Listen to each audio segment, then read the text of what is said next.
Assalamualaikum warahmatullahi wabarakatuh. Alhamdulillah hamdan katsiran thayyiban mubarakan fi kama yuhibbu rabbuna wa yarda, wassalatu wassalamu ala nabiyyina Muhammadin wa ala alihi wa sahbihi wa man sara ala nahjihi bi ihsanin ila yaumidin wa ba'd. Saudaraku dan hadirin yang semoga Allah muliakan, tidak ada kata yang layak untuk kita ucapkan kecuali bersyukur kepada Allah Subhanahu wa taala atas segala nikmat dan karunia yang Allah berikan dan Allah limpahkan kepada kita. Sebagaimana salawat dan salam semoga senantiasa tercurahkan kepada junjungan kita Nabi kita Muhammadin sallallahu alaihi wasallam beserta para keluarga, para sahabat dan orang-orang yang istiqomah berjalan di bawah naungan sunnah beliau sampai hari kiamat kelak. Hadirin yang semoga Allah muliakan, kembali kata syukur yang kita panjatkan kepada Allah pada kesempatan kali ini atas segala nikmat yang Allah limpahkan kepada kita.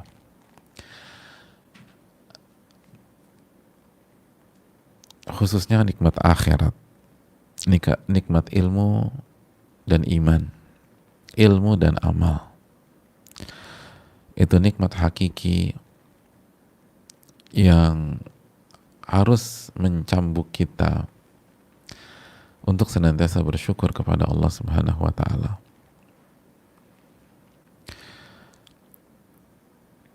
Karena ilmulah inti dari kebahagiaan di dunia maupun di akhirat. Ilmulah yang membuat orang bahagia, orang mulia. Oleh karena itu, ciri-ciri orang-orang yang beriman,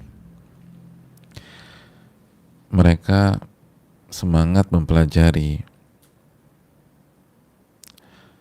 dan menuntut ilmu akhirat sebagaimana mereka berusaha menguasai bidang kehidupan mereka.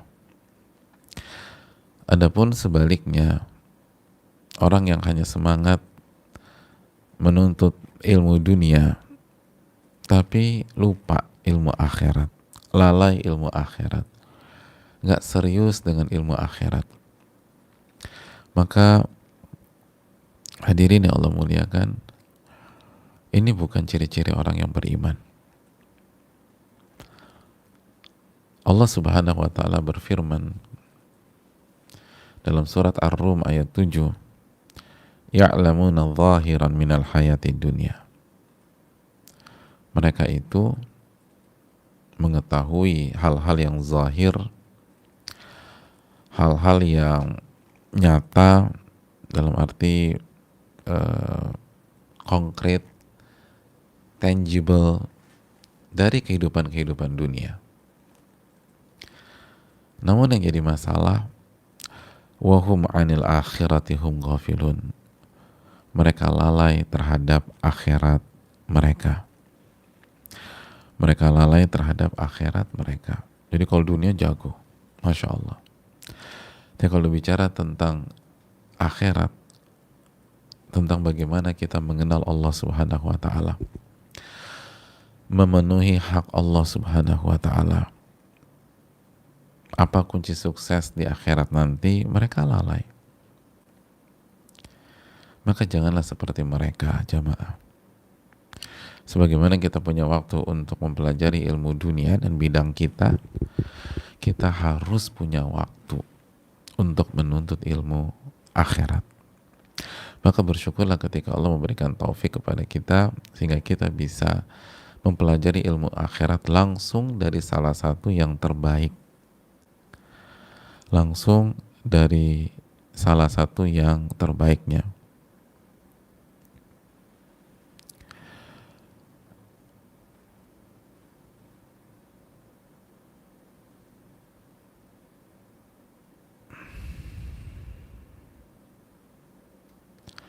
Siapa beliau?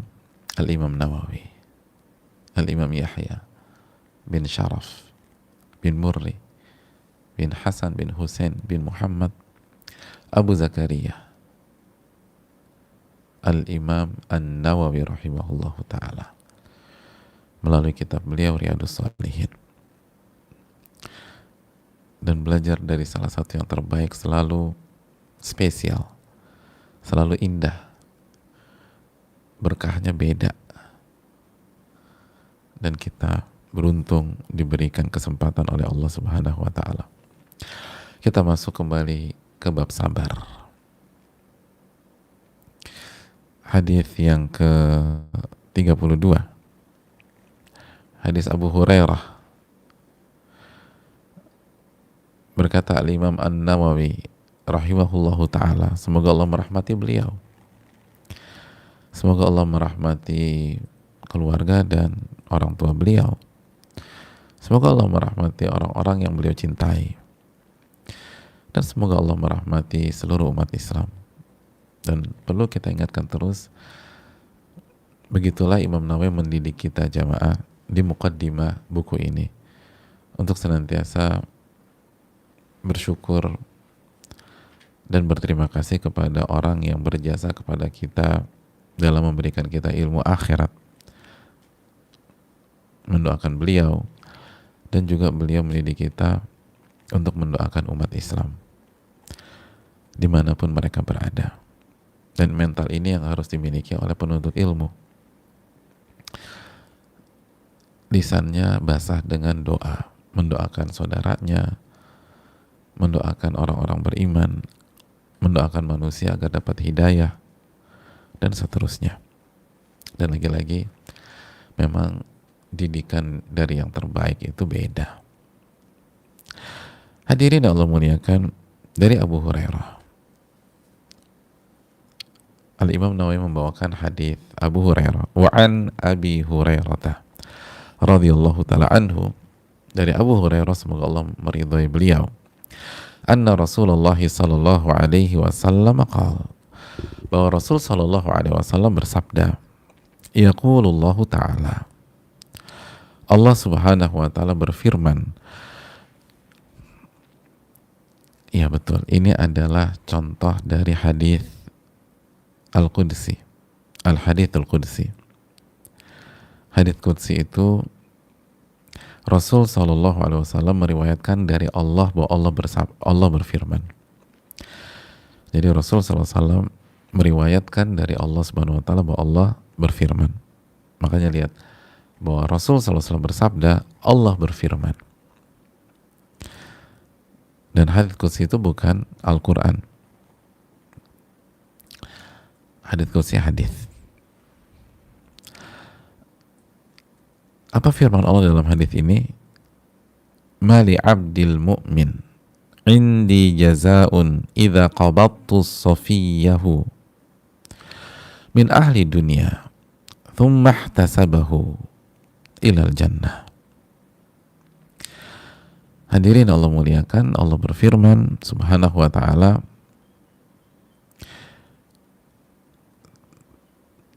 tidaklah ada balasan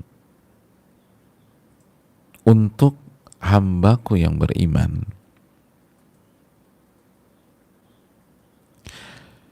atau tidaklah ada balasan dari sisiku untuk hambaku yang beriman jika aku ambil sosok yang ia cintai, sosok yang ia sayangi dari ahli dunia, dari orang-orang yang hidup bersamanya di dunia. Lalu dia bersabar mengharapkan pahala dari Allah. Ihtasabahu. Dia bersabar dan mengharapkan pahala dari Allah.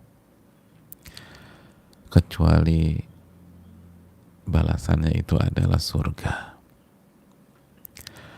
Kecuali balasannya itu adalah surga. Masya Allah. Hadis sahih riwayat Imam Bukhari. Sekali lagi, tidak ada balasan atau ganjaran dari sisiku untuk hambaku yang beriman, untuk hambaku yang beriman, jika aku ambil sosok yang ia cintai, sosok yang ia sayangi, dari orang-orang yang hidup bersamanya di dunia. Lalu ia bersabar dan berharap pahala dariku, kecuali ganjaran itu adalah surga. Hadits Bukhari. Jamaah yang Allah muliakan, kita sudah berkenalan dengan Abu Hurairah, jadi kita langsung saja ke hadits ini.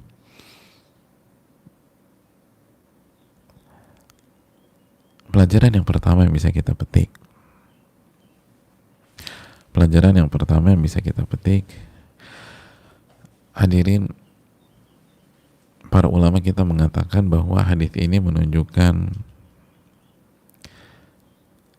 kemahakuasaan Allah dan keutamaan Allah Subhanahu wa taala yang tanpa batas. Ya, kehidupan ini milik Allah. Al-mulku mulkuh. Kerajaan atau seluruh kerajaan adalah kerajaannya. Wal amru amruh. Kebijakan adalah kebijakan darinya. Kita dan orang-orang yang kita cintai, semuanya milik Allah Subhanahu wa taala. Oleh karena itu, ketika Allah Subhanahu wa taala mengambil orang yang kita cintai, maka itu hak Allah. Kita bersabar dan berharap pahala dari Allah Subhanahu wa taala. Ini hal yang perlu kita camkan. Tanamkan lagi konsep Alhamdulillahi Rabbil Alamin, Rabbil Alamin, bahwa Allah adalah pencipta kita, pemilik kita, dan pengatur kehidupan kita. Allah adalah pencipta suami kita, pencipta istri kita, pencipta orang tua kita, pencipta anak-anak kita, dan dialah pemilik mereka semua. Dialah yang mengatur semua hal. Dia mengaturnya, Subhanahu wa ta'ala. Dialah Rabbnya. Kapan sosok yang kita cintai itu bersama kita, dan kapan sosok itu meninggalkan kita. Semuanya Allah yang ngatur. Semuanya ditentukan oleh Allah Subhanahu wa ta'ala. Adapun manusia gak bisa apa-apa. Manusia gak punya kemampuan. Wa ma tasha'una illa ayyasha'allahu rabbul alamin. Dan apapun yang kalian inginkan tidak akan bisa, kata Allah, kecuali dikehendaki oleh Allah. Kecuali dikehendaki oleh Allah. Surat At-Takwir ayat terakhir. Jadi ketika membaca hadis ini, tujukan hati kita kepada Rabbul Alamin. Jangan tujukan hati kita pada anak kita yang wafat kemarin, misalnya. Orang tua kita yang wafat minggu lalu. Itu hanya menyakitkan. Ingatlah bahwa semua ini milik Allah Jalla wa'ala. Allah yang ngatur.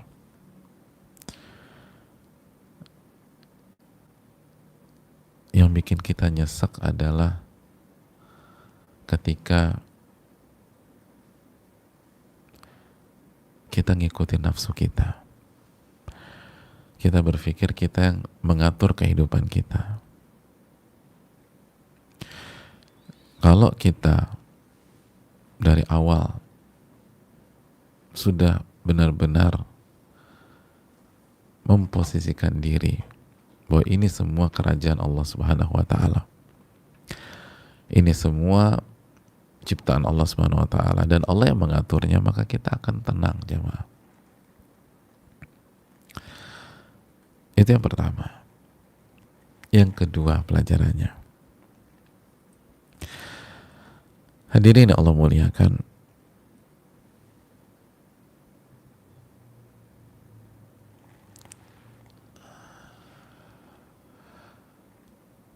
hadis ini menjelaskan kepada kita tentang af'alillah, perbuatan-perbuatan Allah Subhanahu wa taala. Perbuatan-perbuatan Allah Subhanahu wa taala. Lihat bagaimana Allah berfirman, "Idza qabattu safiyahu." Jika aku ambil orang yang ia cintai. Allah tidak berfirman dalam hadis ini dengan kata kerja meninggal atau mati atau wafat. Tidak, Allah nggak menggunakan kata kerja itu, tapi Allah menggunakan kata kerja jika aku ambil. Jika aku ambil. Tidak menggunakan meninggal atau mati atau wafat.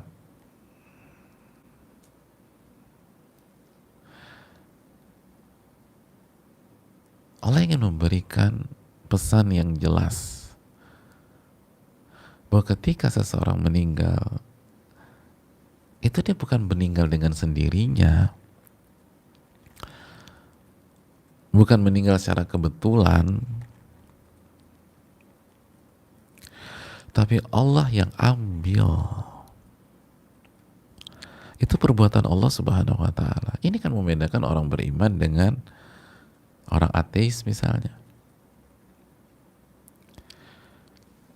Orang beriman dan ateis dan orang yang nggak percaya Allah Subhanahu wa taala semua sepakat ada kematian di dalam kehidupan. Mereka nggak ada yang mengingkari dia tentang masalah kematian dan wafat atau meninggal. Semua sepakat. Walaupun sebagian pihak mengatakan nanti reinkarnasi lagi, balik lagi, tapi itu meninggal.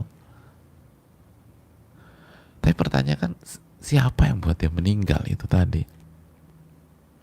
Allah ingin memberikan ilmu yang sangat luar biasa kepada kita. Ketika seseorang meninggal, khususnya apabila yang meninggal itu orang-orang terdekat kalian, karena ini sangat emosional. Yang mengambil dia itu Allah. Yang mengambil dia itu Allah. Bedanya apa sih Ustaz? Oh, dalam jamaah. Subjek itu sangat penting. Siapa yang melakukan itu sangat penting. Siapa yang melakukan itu sangat penting.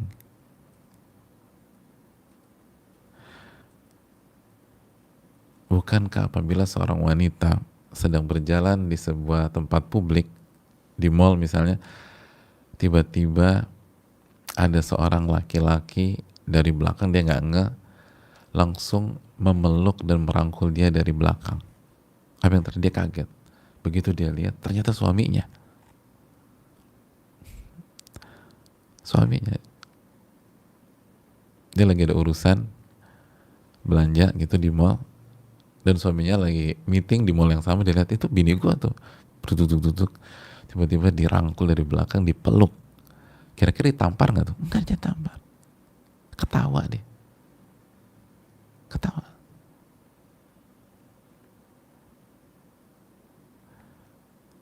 Di kejadian yang lain, dia juga nggak dipeluk. Ada tiba-tiba ada laki-laki genggam tangannya, digandeng tangannya. Dia lihat, bukan suaminya, orang lain. Kira-kira ada apa yang tuh laki? Bisa jadi ditampar, diteriak, panggil security. Kok bisa? Karena yang melakukan itu penting dalam kehidupan. Siapa yang melakukannya? Itu penting. Perbuatannya sama, tapi kalau berbeda subjek, berbeda yang melakukan, itu respon seseorang, itu bisa, atau respon objeknya, itu bisa berbeda 180 derajat.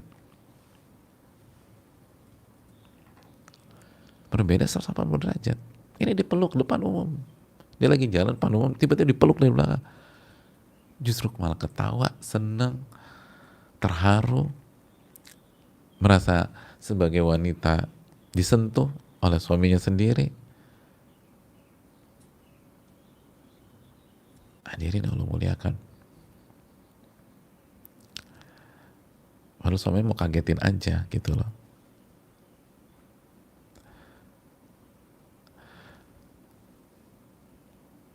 Yang melakukan itu penting.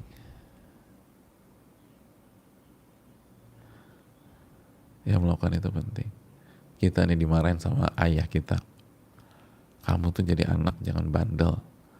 Jangan nyusahin orang tua. Jangan suka bolos. Gitu kan. Iya pak, iya pak. Yaudah masuk kamar. Pas masuk kamar, adik kita nasehatin kita persis seperti kalimat ayah kita beberapa menit yang lalu. Bang, kamu tuh jadi anak jangan bandel. Jangan nyusahin orang tua terus. Jangan suka bolos. Kira-kira kita ngomong apa? Iya dek, iya dek, iya dek. Oh selesai adek kita tuh jamaah. Loh kok abang marah sih? Kan saya cuma menyampaikan apa yang disampaikan papa. Ya kalau yang ngomong papa wajar. Tapi kalau kamu yang ngomong nggak cocok. Oh gitu ya? Iya. Subjek itu penting. Hadirin yang Allah muliakan. Dalam kehidupan subjek itu penting. Siapa yang melakukannya nih? Siapa yang melakukan? Hadirin yang Allah muliakan. Apalagi Allah Subhanahu wa taala, walillahil matsalul a'la. Allah jauh lebih tinggi lagi. Ketika seorang manusia meyakini saat kekasihnya meninggal, pasangannya meninggal, ayahnya meninggal, ibunya meninggal, anaknya meninggal, yang melakukan itu, yang mengambil mereka itu adalah Allah. Siapa Allah? Ar-Rahman, yang maha pengasih. Ar-Rahim, yang maha penyayang. Al-Muhsin, yang maha baik.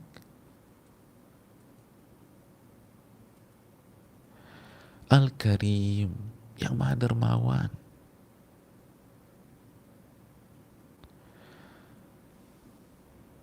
Maka itu sangat membantu dia untuk sabar dan ridho.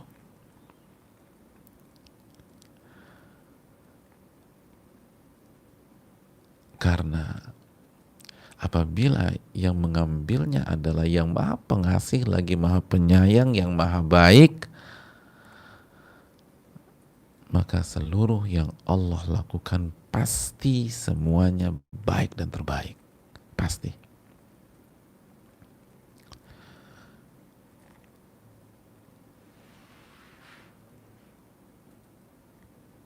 Wa asa an takrahu syai'an wa huwa khairul lakum. Dan bisa jadi yang kalian anggap buruk itu yang baik dan terbaik buat kalian. Al-Baqarah ayat 216. Tapi sakit Ustaz. Ya sakit. Bukankah pengobatan juga menyakitkan? Tapi itu yang terbaik. Bukankah obat itu pahit? Dan itulah ikhtiar terbaik.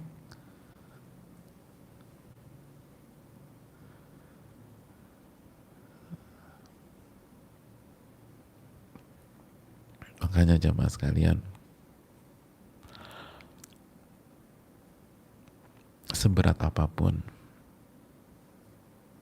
jangan pernah berpikir itu buruk. Ketika yang melakukan itu, yang mentakdirkan itu, yang menciptakan itu adalah Allah Subhanahu wa ta'ala. Allah berfirman dalam surat An-Nur ayat 11, la tahsabuhu syarran lakum bal huwa khairul lakum. Kalian jangan berpikir itu buruk bagi kalian. Karena sejatinya hal itu baik untuk kalian.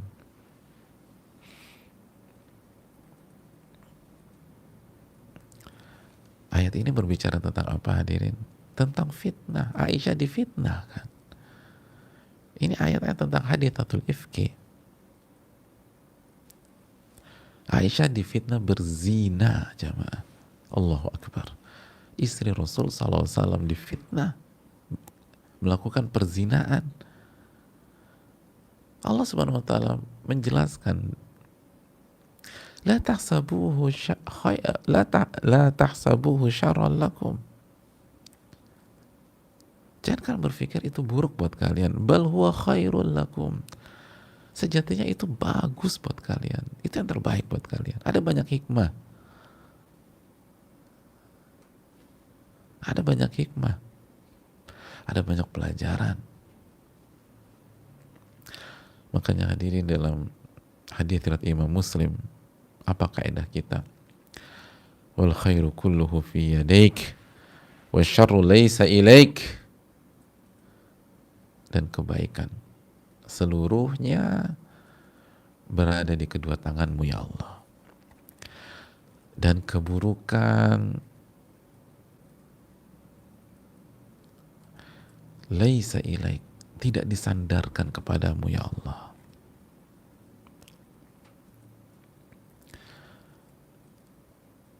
Tidak ada perbuatan Allah itu yang buruk.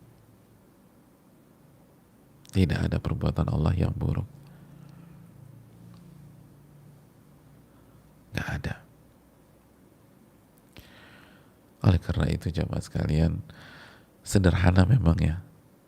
Tapi lihat, idza qabattu safiyahu, jika aku mengambil orang yang ia cintai. Itu pesan yang sangat mendalam. Allah ingin kita Allah ingin kita fokus pada siapa yang mengambil. Bukan hanya sebatas meninggalkan kita. Bukan hanya sebatas meninggal dunia. Bukan hanya sebatas wafat, tapi siapa yang mengambil dia. Karena itu sangat menentukan ketenangan kita.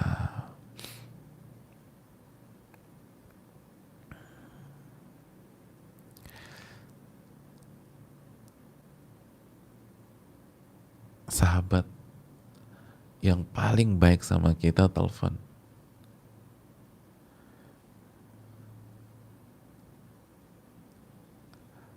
ibu-ibu nih, sis, aku jemput anakmu ya di sekolah, terus abis itu langsung aku bawa dia ke rumah.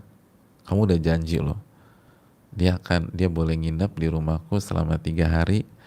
Terus nanti aku akan bawa dia liburan keluarga selama 4 hari. 7 hari tuh anak gak ada di rumah. Dibawa sama sahabat kita yang sangat kita cintai, sangat kita sayangi. Gimana perasaan kita? Kangen tapi tenang. Rindu tapi tenang. Tapi coba yang bawa gak jelas. Kita jemput tuh anak di sekolah, katanya, loh, bukannya tadi suster ibu sudah bawa pulang? Suster yang mana? Saya nggak punya suster. Yang itu, Bu. Enggak. Itu baru 1 hari aja tuh air mata semua jamaah. Itu beda yang ngambil gitu loh. Yang ngambil beda, itu respon beda. Yang ngambil beda, sama-sama anak, sama-sama diambil, sama-sama tuh hari ini nggak ada di rumah kita. Tapi beda yang ngambil, beda rasa jamaah. Beda yang ngambil, beda perasaan.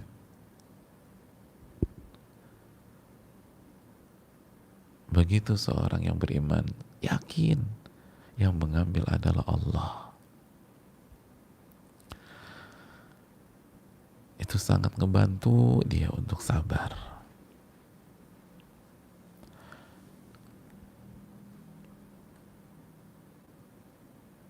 Sangat membantu dia untuk tenang. Itu jemaah sekalian. Karena ia tahu bahwa keburukan tidak disandarkan kepada Allah. Kita lanjutkan jemaah sekalian. Pelajaran yang berikutnya. Hadirin yang Allah muliakan, hadits ini memberikan pelajaran kepada kita tentang keutamaan bersabar dan mengharapkan pahala dari Allah. Artinya, saat orang yang kita cintai meninggalkan kita atau wafat, maka bersabarlah dan berharaplah pahala dari Allah. Ihtasabahu, sabar dan berharap pahala.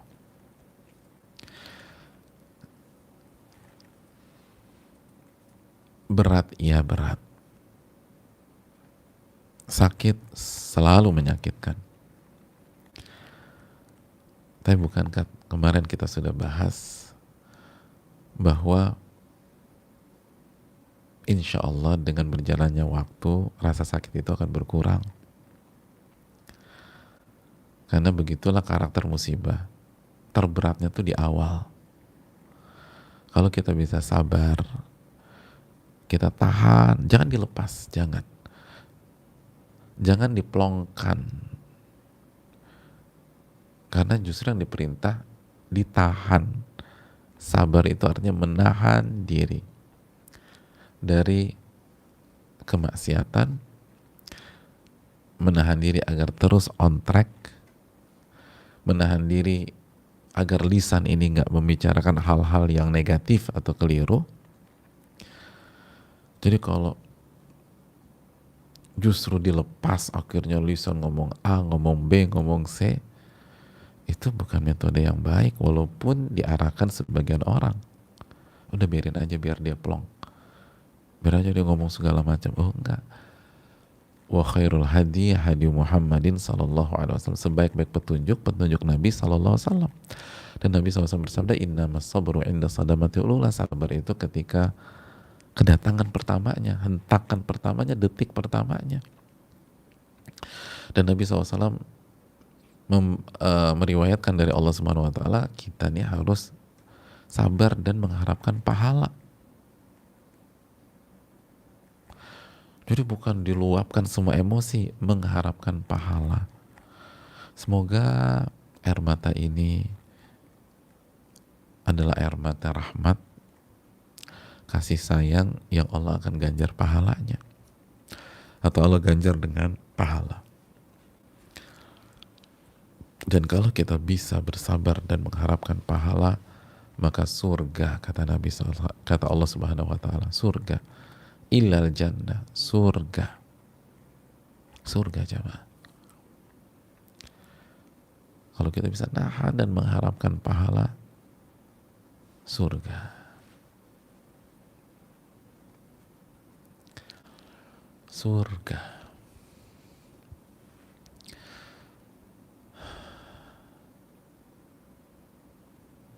Nggak ada lain kecuali surga. Bukankah itu yang kita cari? Dan di surga kita akan melihat wajah Allah Subhanahu wa taala. Maka bersabarlah dan mengharapkan pahala dari Allah. Saudaraku yang semoga Allah muliakan, lalu yang berikutnya, lihat bagaimana Allah Subhanahu wa taala menekankan bahwa konteks ini hanya untuk hambanya yang beriman. Allah berfirman, ma li abdil mu'min, tidak ada balasan dari sisiku untuk hambaku yang beriman. Ini pesan bagi kita bahwa yang bisa bersabar dan terus berharap pahala,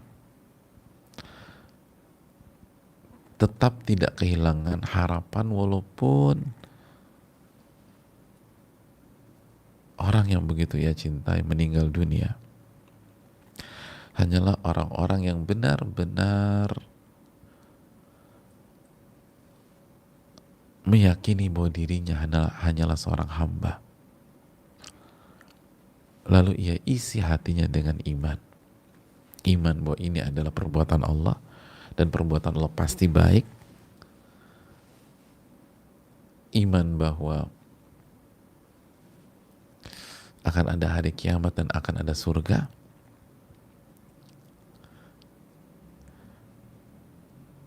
Iman bahwa tugas kita di dunia hanyalah beribadah kepada Allah, bukan hidup kekal selama-lamanya. Beriman akan ada kematian, sebagaimana ada kelahiran. Hadirin, karena di antara yang membuat kita sesek pada saat kita tertimpa musibah, kita nggak mau jadi hamba, itu yang jadi masalah. Jadi sebenarnya nyeseknya itu bukan musibahnya, nyeseknya adalah karena kita nggak mau jadi hamba yang menyerah kepada Allah Subhanahu wa Ta'ala, hamba yang nggak punya posisi tawar, hamba yang nggak punya bargain position, hamba yang sami'na wa ata'na. Yang bikin nyesek itu bukan musibahnya. Makanya kan hadirin yang Allah muliakan, coba kita buka firman Allah Subhanahu wa Ta'ala dalam surat Al-An'am, ketika Allah Subhanahu wa Ta'ala berfirman dalam surat Al-An'am ayat 125. Hadirin Allah muliakan, ini kan dalam ya. Allah mengatakan faman yuridillahu an yahdiyahu yashrah sadrahu lil Islam. Maka barang siapa yang Allah inginkan hidayah kepada dia, Allah ingin kasih hidayah, Allah akan buat hati dadanya lapang menerima Islam, lapang menyerahkan diri kepada Allah dengan mentauhidkan Allah Subhanahu wa Ta'ala, menjalankan perintah dan larangannya, dan menjauhi kesyirikan. Jadi lapang aja tuh. Terus berikutnya apa? Waman yurida ayyudillahu, dan barang siapa yang ingin Allah sesatkan dia, yaj'al sadrahu dayyiqan haraja ka'annama yas'adu fis sama, maka Allah akan buat dadanya sesek, sempit, jemaah. Dayyiqan haraja, sempit, sesek. Kok nyesek banget ya? Sering kan kita gitu, gila gue nyesek banget, nyesek banget. Jadi nyesek banget itu bukan karena musibahnya berat, bukan karena kita kehilangan orang yang kita cintai semata. Betul itu menyedihkan, tapi sampai membuat kita hancur, terpukul segala macam, nggak bisa move on, itu karena kita tidak menerima konsep penghambaan dan penyerahan diri secara kafah, secara total kepada Allah Subhanahu wa Ta'ala, dengan mentauhidkan Allah, menjadi hamba Allah. Akhirnya kita marah-marah, kita nyalain orang gitu. Makanya kan orang-orang bersabar itu doanya apa? Inna lillahi wa inna ilaihi rajiun, diantaranya.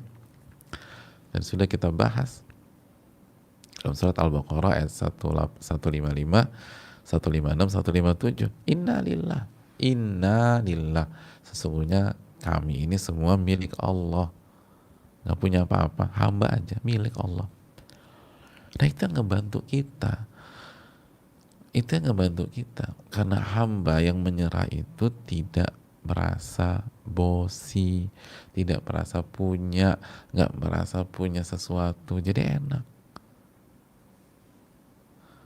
Yang merasa kehilangan itu hanyalah orang-orang yang merasa punya, gitu.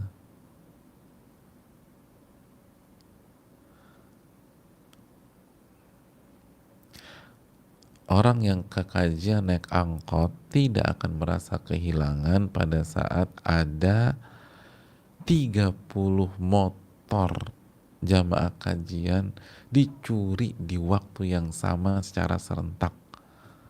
Dia tenang-tenang aja. Yang lain yang bawa motor panik, jangan motor gue tuh. Dia mah santai. Lo kok bisa sabar dan tenang gitu? Mau tahu resepnya? Satu, gue naik angkot ke sini, nggak punya motor. Nah itu kan enak. Jadi gue tenang-tenang aja. Oh bukan punya gue itu. Enak gitu jamaah. Kalau lo mau tenang kayak gue, nggak punya apa-apa. Makanya, dan kalau udah gitu, apapun yang kehilangan kita mah santai lah. Makanya li abdil mu'min, nah itu, bagi hambaku yang beriman. Kita ini hanya hamba Allah, tugas kita beribadah. Wa ma khalaqtul jinna wal insa illa liya'budun. Tidaklah aku ciptakan jin dan manusia untuk kecuali untuk beribadah kepada diriku. Al-Dzariyat 56. Tugas kita tuh berjuang di jalan Allah. Gitu jemaah. Dan kita yakin bahwa seluruh perbuatan Allah itu yang terbaik jika kita sudah berusaha, jika kita sudah bertakwa, jika kita sudah menjadi hamba, jika kita menjadi seorang mukmin. Makanya kan yang menakjubkan hanyalah perkara seorang mukmin, bukan semua orang jamaah. Kan udah kita bahas juga hadirnya ajaban li amril mukmin. Menakjubkan perkara-perkaranya orang beriman. Nah, orang yang merespon dengan iman, yang melangkah dengan iman, berbicara dengan iman, bersikap dengan iman. Itu jemaah. Orang-orang yang merespon dengan tauhid, berbicara dengan tauhid, melangkah dengan tauhid, menjalani kehidupan dengan tauhid. Itu yang akan menakjubkan. Bukan semua orang, bukan orang yang males-malesan, bukan orang yang gak berjuang, yang bertakwanya setengah-setengah atau berjuangnya setengah-setengah. Bukan jamaah. Gitu. Hanya orang-orang yang merasa menjadi hamba dan beriman bahwa Allah lah yang mengambil sosok kesayangannya. Itu harus diyakini oleh yang mengambil. Maka dia akan sabar dan berharap kepada Allah Subhanahu wa ta'ala. Lalu dia beriman ada surga. Makanya ini semuanya tentang iman. Tentang iman jamaah. Semoga saya masuk surga, terus nanti saya ketemu lagi sama dia. Gitu kan jamaah. Kita berharap dia masuk surga, kita berharap kita masuk surga. Iman itu penting. Iman itu penting. Saudaraku yang Allah muliakan, coba apabila ada orang tua yang melepas anaknya ke sekolah, misalnya kondisi normal nih, anaknya berangkat sekolah dilepas sama orang tuanya, biasanya ngelepasnya gimana? Aku suruh dia cium tangan, oke. Pas cium tangan ada yang terharu biru sampai nangis sesegukan, nggak ngelepas anak ke sekolah? Enggak, aku biasa aja. Kalau misalnya ada ibu yang melepas anaknya ke sekolah sampai nangis sesegukan, komentar kita apa? Oh itu mah lebay lah Pak Ustadz. Kenapa dibilang lebay? Ya gini aja Ustadz, kan tuh anak akan balik lagi. Kita akan ketemu lagi insya Allah nanti siang pas dia pulang ke sekolah. Insya Allah kita akan ketemu lagi sore nanti. Kecuali kalau kita nggak ketemu dia lagi. Nah itu poinnya. Ketika kita yakin kita akan berjumpa lagi dengan dia, itu akan ngebantu kita pada saat kita berpisah dengan dia. Karena kita yakin ini cuma sementara. Tapi kalau ada orang tua melepas anaknya yang nggak akan balik lagi, oh itu nangis. Dipeluk tuh anak. Sama. Ketika orang nggak beriman adanya hari kiamat, jamaah, nggak beriman adanya surga, lalu suaminya meninggal, istrinya meninggal, orang tuanya meninggal, wah hancur jamaah. Dia nggak yakin, kapok. Tapi kalau orang beriman yakin adanya surga, yakin ada reuni kembali, akan ketemu insya Allah. Oh itu buat kita bisa sabar dan mengharapkan pahala. Insya Allah ketemu lagi. Gitu. Oh beda deh. Iman terhadap surga dengan nggak beriman terhadap surga merubah peta kehidupan seseorang dan merubah rasa dan perasaan seseorang. Makanya hambaku yang beriman, yang beriman. Jadi ini Allah nggak bilang hambaku yang kaya, enggak. Mau kaya kayak apapun nggak beriman, nggak jadi seorang hamba hancur.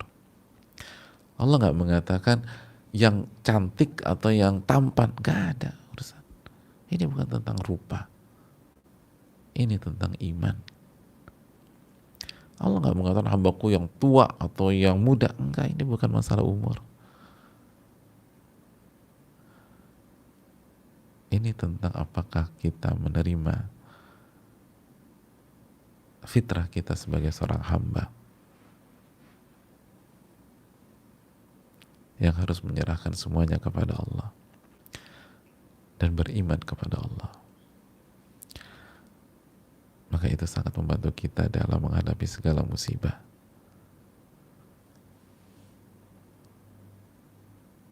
Baik yang terberat sekalipun. Allah ta'ala bisawab. Saya rasa cukup sampai di sini. Terima kasih banyak. Wassallallahu sallam ala nabiyina Muhammad wa ala alihi wa sahbihi ajma'in. Subhanakallahumma wa bihamdika la ilaha illa anta astaghfiruka wa atubu ilaik. Assalamualaikum warahmatullahi wabarakatuh. Semoga kita diberikan ilmu yang bermanfaat dan dilindungi dari ilmu yang tidak bermanfaat. Allahumma inna nas'aluka ilman nafi'an wa na'udzubika min ilmin la yanfa'. Assalamualaikum warahmatullahi wabarakatuh.